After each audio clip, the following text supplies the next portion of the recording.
हमारा आज का क्वेश्चन है, दो विद्युत आवेश Q1 और Q2 इस प्रकार के आवेश हैं कि इनकी हमें दो कंडीशन दे रखी हैं।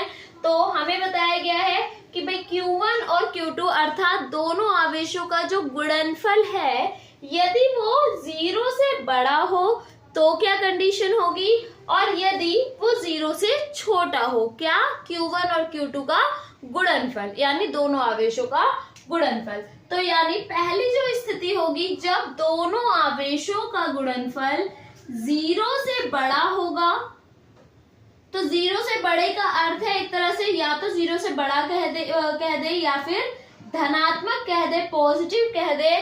तो इस अवस्था में जो बल होगा वो क्या होगा, प्रतिकर्षण बल होगा। तो इन दोनों के मध्य क्या होगा, प्रतिकर्षण बल होगा।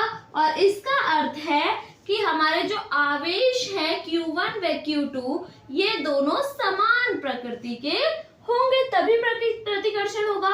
तो Q1 व Q2 समान प्रकृति के होंगे,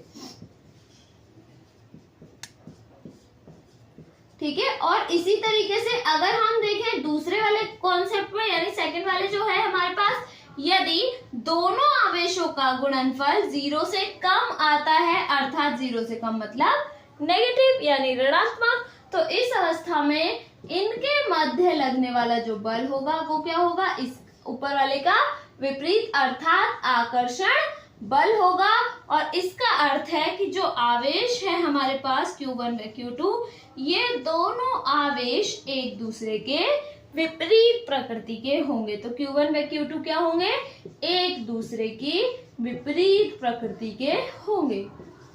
अर्थात एक यदि प्लस होगा तो दूसरा माइनस होगा, यानी एक धनावेशित और एक ऋणावेश होगा, ठीक है, एक दूसरे के विपरीत होंगे या विपरीत प्रकृति के होंगे।